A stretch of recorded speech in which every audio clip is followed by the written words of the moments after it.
بیوی میرا ساتھ چھوڑ کے چلی گئی ہے، دوست میرا ساتھ چھوڑ کے چلی گئی، میرا مال مجھے کام نہیں آ رہا، تو وہاں خدا کی آواز آتی ہے اگر انسان نیک ہو کہ میرا بندہ انہوں نے تجھے تنہا چھوڑ دیا، اکیلے چھوڑ دیا، لیکن گھبرانا نہیں، میں تیرے ساتھ ہوں۔ اور خدا جس کے ساتھ ہو نا جس مرحلے میں، تو اس کو پریشان ہونے کی ضرورت نہیں۔ خدا علی کل شیء قدیر ہے، ہمیشہ کے لیے اور ہر جگہ ہے، اور کوئی بھی اس کا مقابلہ نہیں کر سکتا۔ خدا آپ کا حامی و ناصر ہو جائے، دنیا ساری مخالف ہو جائے، آپ کا کچھ نہیں بگاڑ سکتی، کیونکہ خدا آپ کے ساتھ ہے۔ اور خدا اگر آپ کو چھوڑ دے پھر دنیا کی ساری طاقتیں آپ کے ساتھ ہوں، پیسہ آپ کے پاس ہو، دنیا کی توانائیاں آپ کے پاس ہوں، مال و متاع آپ کے پاس ہو، آپ کو یہ چیزیں کوئی کسی قسم کا فائدہ نہیں دے سکتی۔ اور موجودہ کورونا کی صورتحال میں آپ دیکھ رہے ہیں نا، ٹریول آپ نہیں کر سکتے۔ ٹریول کیوں اس لیے نہیں کر سکتے کہ آپ کے پاس جو ہے وہ پیسے نہیں ہیں، پیسے ہیں۔ ٹریول اس لیے نہیں کر سکتے کہ آپ کے پاس جہاز اویلیبل نہیں، جہاز اویلیبل ہے۔ سارا کچھ ہونے کے باوجود مشینری رک گئی ہے، بڑی بڑی حکومتیں گھٹنے ٹیک گئی ہیں۔ دنیا کو بتا دیا گیا ہے کہ دنیا اور دنیا والوں، یہ دنیا کچھ نہیں ہے۔ خدا کی اگر طاقت، قدرت، رحمت آپ کے ساتھ نہیں،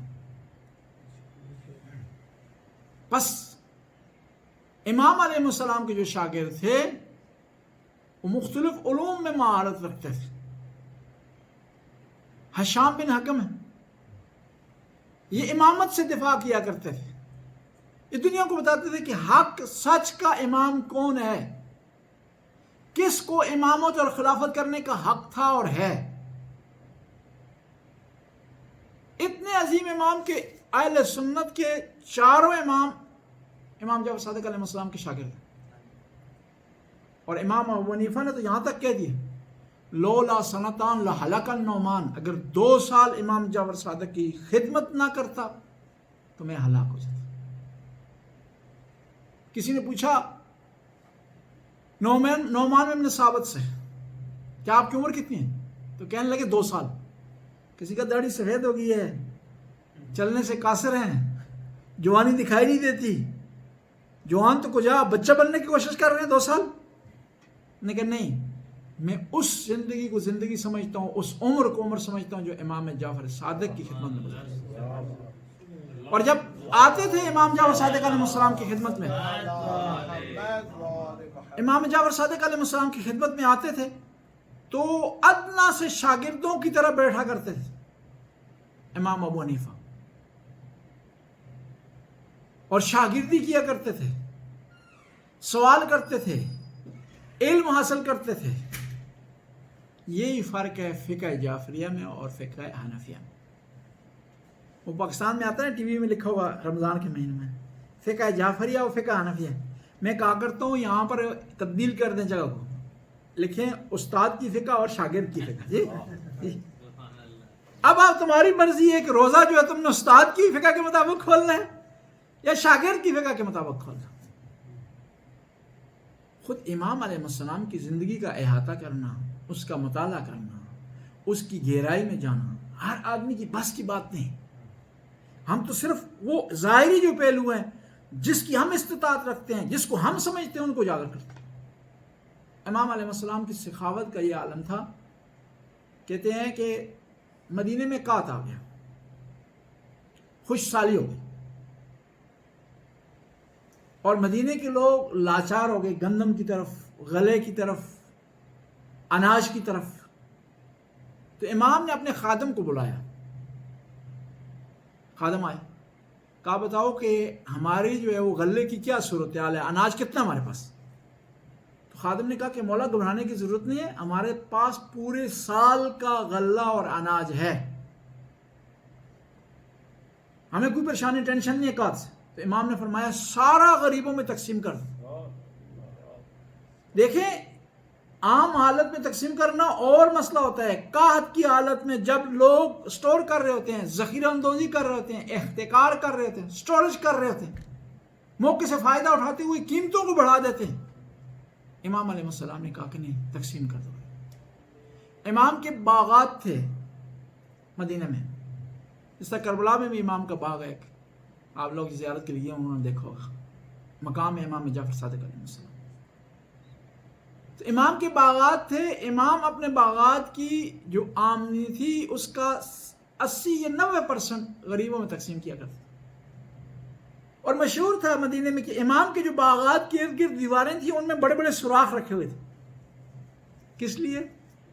تاکہ جن لوگوں کو ضرورت ہے وہ دیکھ کر کے اپنی مرضی کا پھل توڑ کر کے لے جائیں۔ اور امام علیہ السلام وہ ہوتے تھے، سائل ان کے پاس آتا تھا اس سے پہلے کہ سوال کرے، امام اس کو اس کی ضرورت کے مطابق عطا کیا کرتے تھے۔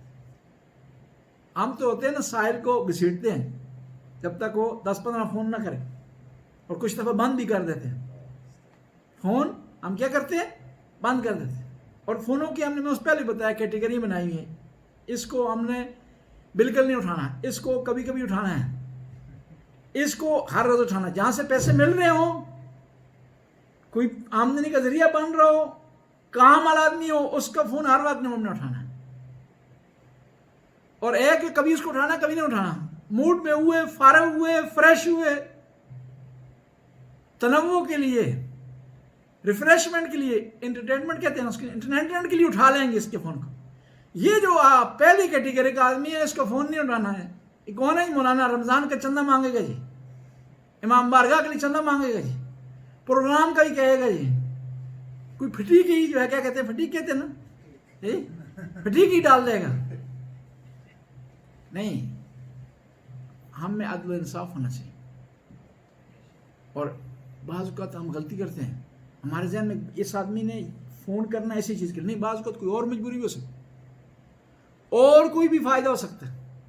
میں جو 3-4 دفعہ فون نہ اٹھائے میرا نا، میں اس کو پیغام بھیجتا ہوں، آج تیرے فائدے کے لیے میں نے فون کیا تھا، لہذا اٹھا لو جی، شاید پھر اٹھا لیں جی، پھر وہ اٹھا لیتے فوراً کہ مولانا صاحب نے۔ اور پھر عجیب ہے، پریشان نہ ہو، فون نہیں کسی کا اٹھانا، جب پریشانی ہو، کوئی استخارہ کرانا ہو، کوئی مشکل ہو، معاملات کا مسئلہ ہو، کوئی جو ہے وہ نکاح کا مسئلہ ہو، عارضی نکاح جی، سمجھتے ہیں عارضی نکاح، پھر بار بار فون کریں گے، فون بھی اٹھائیں گے جی۔ ہم نے کیا ہو گیا؟ خود غرض ہو گئے۔ حالانکہ ہمیں جاننا چاہیے کہ ہم سارے خود غرض ہیں، اللہ کی قدرت کے، اس کی رحمت کے، اس کی غرض ہم، اس کے محتاج ہم۔ ایک آدمی مجھے کہنے لگا کہ میں سیلف میڈ ہوں، سیلف میڈ، میں ناروے میں خود آیا ہوں۔ میں نے کہا دنیا میں سیلف میڈ انبیاء نہیں ہیں، تم کہاں سے ہوگے جی؟ وہ بھی خدا میڈ ہیں جی۔ انبیاء، خاتم الانبیاء نے یہ دعویٰ نہیں کیا کہ میں سیلف میڈ ہوں، نہیں دعویٰ کیا۔ اتنی بڑی ہستیوں نے دعویٰ نہیں کیا کہ ہم سیلف میڈ ہیں، تو کہاں کا دعویٰ کر رہا ہے؟ میں نے کہا تمہیں ناروے آنے کے لیے فلاں آدمی سے مشورہ کیا تھا؟ ہاں کیا تھا۔ میں نے کہا فلاں آدمی سے جو ہے وہ تم نے سلپ تنخواہ کی بنوائی تھی؟ ہاں بنائی تھی۔ فلاں آدمی سے گھر کا ایگریمنٹ لیا تھا؟ لیا تھا۔ پھر میں نے کہا کہ تمہارے پاس آنے سے پہلے ٹکٹ کے پیسے نہیں تھے، فلاں آدمی سے تم نے لیے لیے جی۔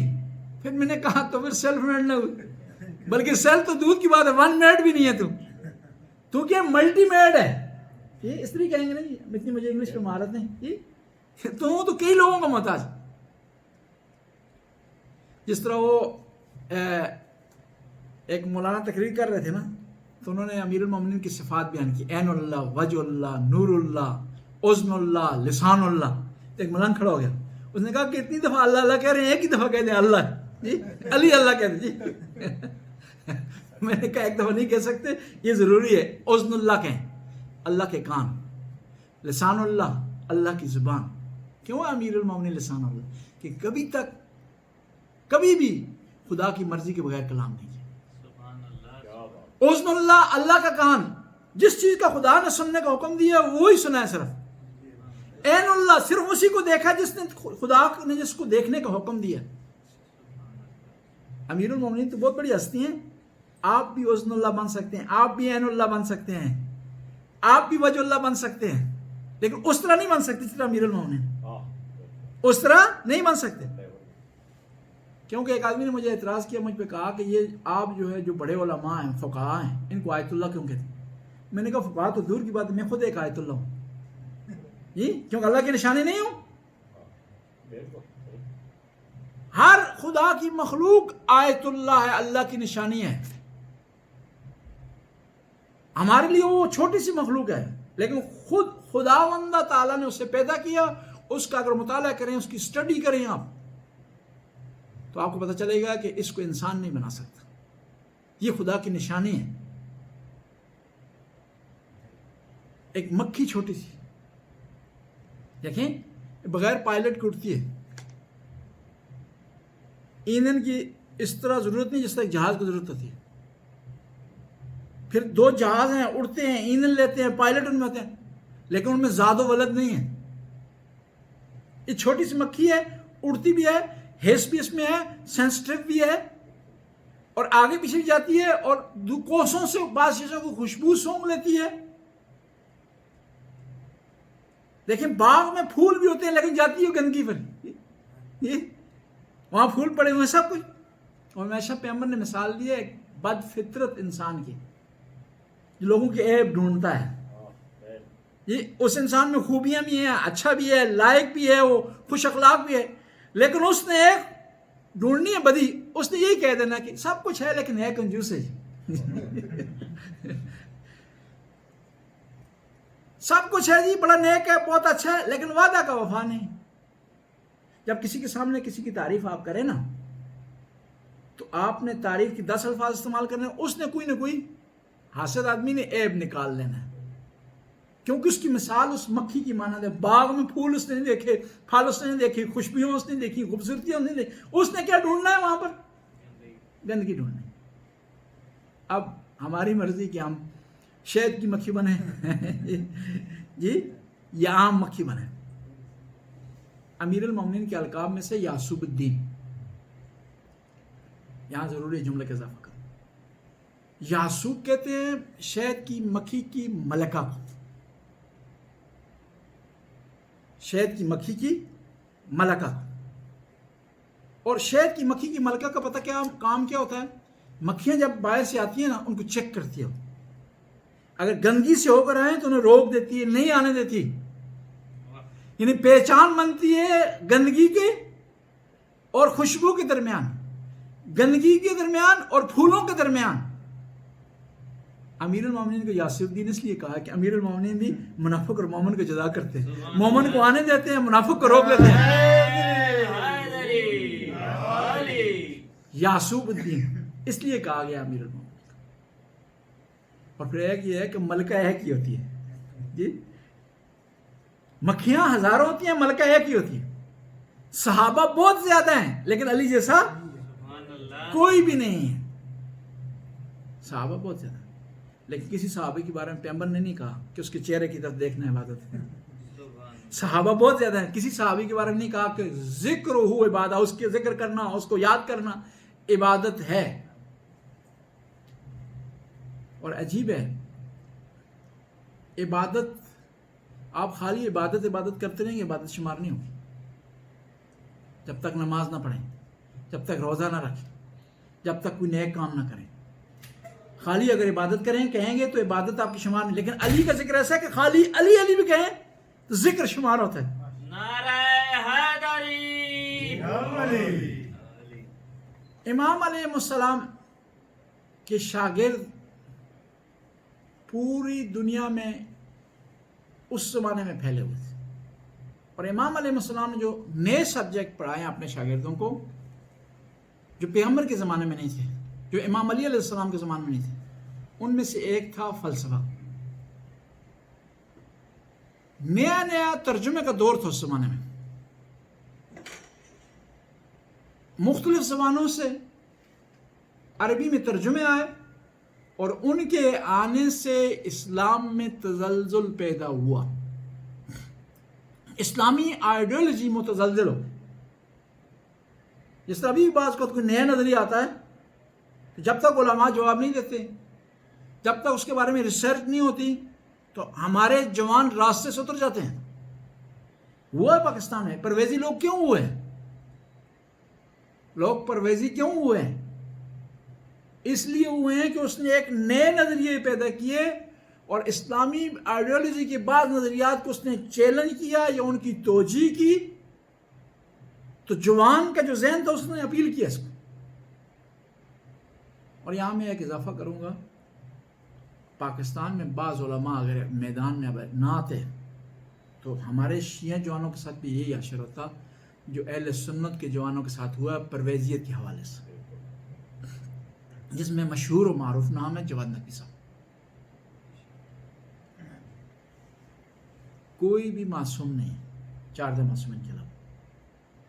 ہر آدمی سے کوئی نہ کوئی غلطی ہو سکتی ہے، لیکن اس کی کسی ایک غلطی کی وجہ سے اس کے 99% کام پر آپ کبھی پانی نہ کریں. آپ کے پڑھے لکھے جوانوں کو جو اٹریکٹ کیا، انہوں نے صحیح لائن پہ لایا، صحیح ڈائریکشن ان کو عطا کیے. عزاداری کی جو روح تھی وہ عزاداری میں دما دی گئی ہے. جو اسلام کے صحیح عقائد تھے ان سے پردہ اٹھا دیا گیا، اور جو پڑھا لکھا طبقہ تھا ہمارا، جو مذہب سے دور ہو رہا تھا، جس کو مذہب کی جو سادہ چیزیں، آسان چیزیں اپیل نہیں کر رہی تھی، سمجھ نہیں آ رہی تھی، ان کی عقل و فہم میں نہیں آ رہی تھی، تو انہوں نے عقلائی انداز میں، عقلانی انداز میں اس کو ان کے سامنے سے پیش کیا اور جوانوں نے اپیل کی اس کو. تو ایک پڑھا لکھا طبقہ جوانوں کا جو ضائع ہو رہا تھا اس کو انہوں نے کور کیا. اور یہ بھی یاد رکھیں آپ، دیکھیں ہر مذہب میں کوئی آدمی کوئی نہ کوئی غلطی کرتا ہے، لیکن مذہب کے جو سمجھدار آدمی ہیں اس غلطی سے متعلق بات کرتے ہیں، اس آدمی کو غلط نہیں قرار دیتے، اس سرمایہ کو ضائع نہیں کرتے. حالانکہ ہمارے نزدیک وہ آدمی باطل پر ہوتا ہے، لیکن کیونکہ ان کا آدمی اپنا آدمی ہے، اس پر انویسٹمنٹ ہوئی ہے، وہ معاشرے میں رچا بسا ہے، اس کی وجہ سے کئی ایڈیالوجی بنی ہے، اس کی وجہ سے معاشرے کا ایک طبقہ، ایک سیکشن خاص ڈائریکشن پہ چلی ہے. میں مثال دوں گا آپ کی خدمت میں. ملعون نے بی بی پاک سلام اللہ علیہ شان میں گستاخی کی. اس کو اہل سنت کے مختلف علماء نے جواب دیا.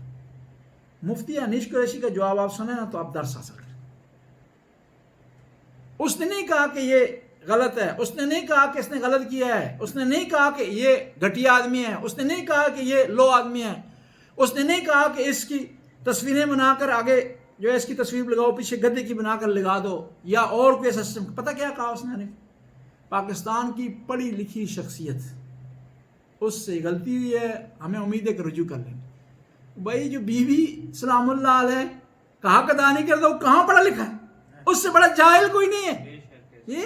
لیکن کیونکہ ان کے مکتب کا ہے، کیونکہ وہ اپنے لیے اس کو سرمایہ سمجھ رہے ہیں. لیکن ہم افسوس سے کہتے ہیں کہ ہمارے شیعہ مذہب میں دونوں طرف سے پاکستان کی فضا میں ہم ایک آدمی سے کوئی غلطی ہو جاتی ہے، یہ غلطی نہیں ہوتی، ہم سمجھ رہے ہوتے ہیں غلطی، یا ہم اسے غلط سمجھ رہے ہوتے ہیں، ہم اس کو غلط رنگ دے رہے ہوتے، تو فوراً پھر اس کے گزشتہ سارے کارناموں پر پانی پھیر دیتے ہیں. اس کی جو تعلیمات ہیں اس پر پانی پھیر دیتے ہیں، اس نے جو کتابیں لکھی ہیں ان پر پانی پھیر دیتے ہیں، اس نے جو تقاریر کی ہیں اس پر پانی پھیر دیتے ہیں. اس کی وجہ سے پاکستان کے معاشرے میں بھائی چارہ جو قائم ہوا ہے، اہل سنت کے علماء نے اقرار کیا ہے، اہل سنت کے علماء آئے ہیں، مل بیٹھ کر جو ہے بعض باتیں ہوئی ہیں، ان تمام پر پانی پھیر دیا جاتا ہے. پتہ ہے نقصان کس کا ہوتا ہے؟ نقصان شیعہ مذہب کا ہوتا ہے.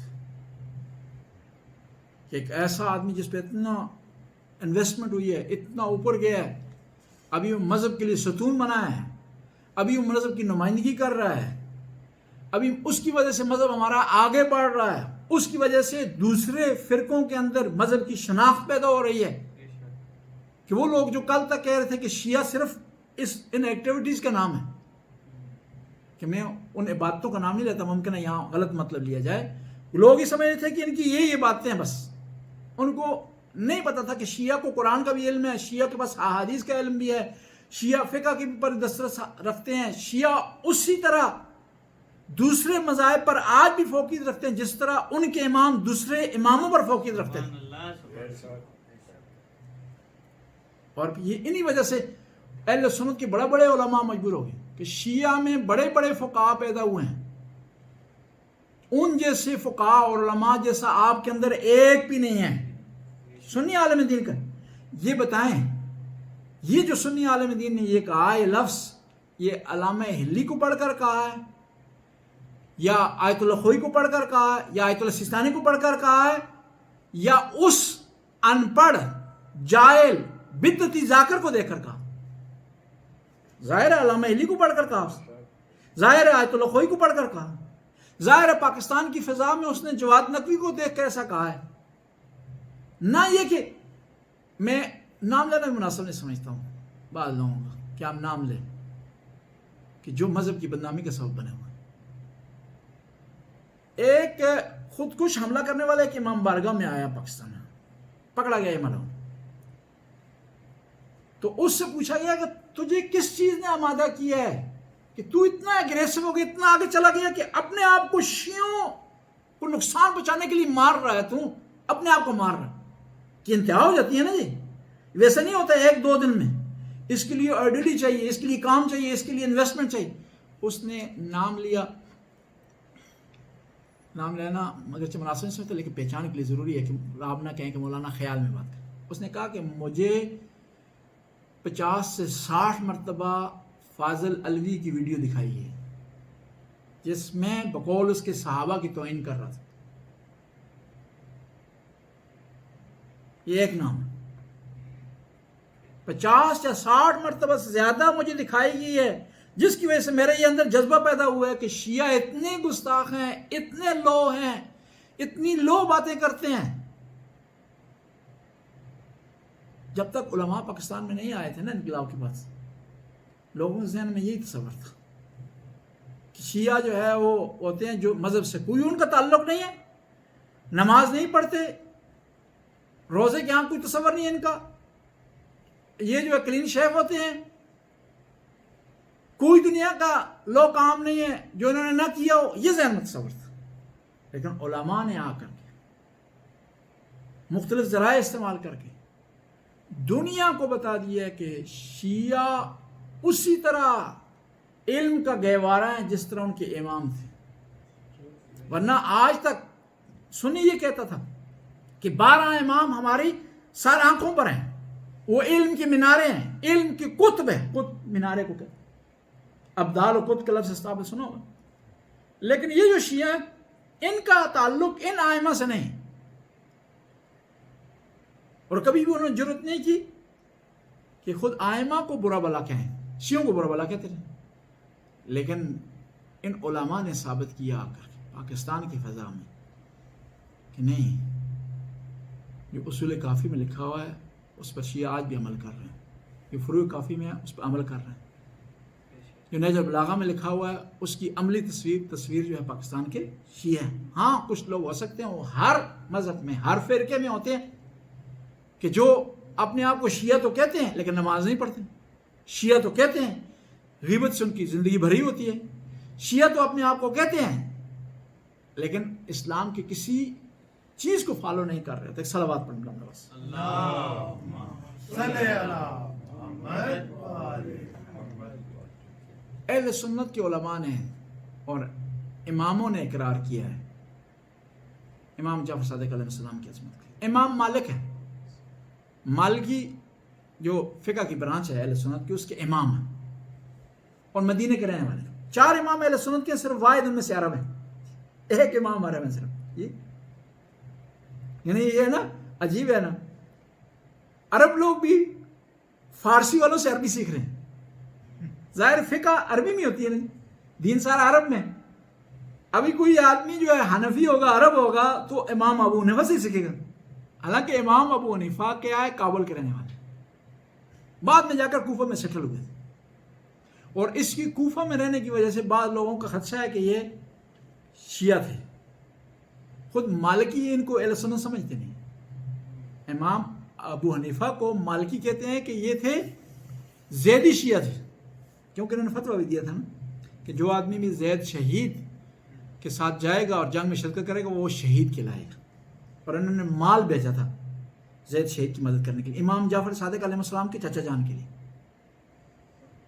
4 امام ہیں ان میں سے واحد امام ہے جو عرب ہے، امام مالک بن انس، اور بہت سی احادیث کے راوی ہیں، اور یہ مالکی جو فقہ کی برانچ ہے یہ ہاتھ کھول کر نماز پڑھتے ہیں، اور یہاں پر یہ ہوتا بھی ہے کہ 3 فقہا کہہ رہے ہیں ہاتھ باندھ کر نماز پڑھیں، ایک کہہ رہے ہیں کھول کر پڑھیں۔ خود اہل سنت کا ایک کلیہ قانون ہے، فقہا میں جب اختلاف ہو جائے نا تو مدینہ کے فقہا کو فوقیت حاصل ہے۔ کس کو فوقیت حاصل ہوگی پھر؟ کون ہے وہ؟ امام مالک۔ بس اس کا مطلب خود اہل سنت میں بھی ہاتھ کھولنے کو فوقیت حاصل ہے، کیونکہ یہ جو آئیڈیا نظریہ ہے وہ کس کا ہے؟ مدینہ کے ایک امام کا ہے، مدینہ کے فقیہ کا ہے۔ کیوں مدینہ کو فوقیت حاصل ہے؟ ایک تو عربی جانتا ہے، دوسرا اس جگہ موجود ہے جہاں سے نماز کی ابتدا ہوئی ہے، جس کی فضاؤں میں آج بھی نبی کریم کی اور ان کے صحابہ کرام کی خوشبو آ رہی، جس کی فضاؤں میں آج بھی حنظلہ شہید کا نام زندہ ہے۔ پیغمبر کے بڑے پیارے پیارے صحابی تھے اور بڑا مقام ان کا۔ حنظلہ شہید کا پتہ کیا لقب ہے؟ غسیل الملائکہ، یعنی وہ ہیں جن کو ملائکہ نے غسل دیا۔ ایک دن پہلے ان کی شادی ہوئی ہے، رات کو انہوں نے اپنی زوجہ کے ساتھ گزارا، صبح کو پیغمبر نے اعلان کیا۔ پرانے زمانے میں ای میل یا واٹس ایپ یہ چیزیں نہیں ہوتی تھی، 2 دن پہلے خبر دے دیں، اور پھر اسلام کی جنگیں تیاری کی نہیں ہو گئی، دفاع ہوتا ہے، دفاع میں اعلان نہیں ہوتا کہ 20 دن بعد جنگ ہوگی تو آپ تیار ہو جائیں، سیٹ ہو جائیں، مالش والا کر لیں، تھوڑی سی وہ گوڈی وڈا بنا لیں، ایسا نہیں مسئلہ۔ اچانک پتہ چلا کہ دشمن مدینے کے قریب آ گئے، نبی کریم نے صبح کو اعلان کیا ہے، ان کی نئی شادی ہوئی تھی، نبی کریم کا اعلان سنا ہے، زوجہ سے اجازت لیے میدان کی طرف روانہ ہو گئے۔ قربان ہوں جو ایسے شخص پر جو اتنا جذبہ رکھتا ہے، نبی کریم سے محبت رکھتا ہے، اور جان بڑی پیاری ہوتی ہے، عزیز ہوتی ہے انسان کو، قربان کرنا کوئی آسان کام نہیں تھا۔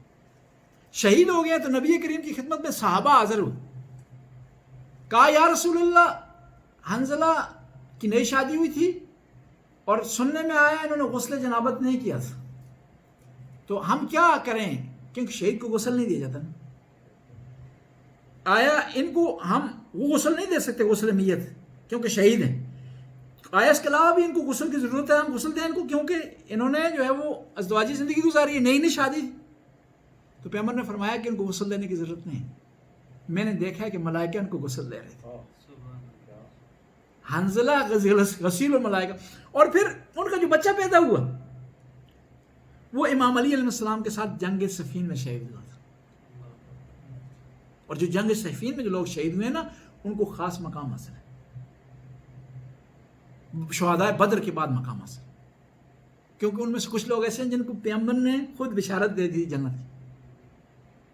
عمار یاسر کو پتہ کیا کہا کہ تقتلک فئۃ باغیہ، تجھے ایک باغی کو قتل کرے، کیا ہے؟ تو شہید ہوگا، کیا ہے؟ تو جنت میں چلا جائے، اور تیرا قاتل فی النار ہے۔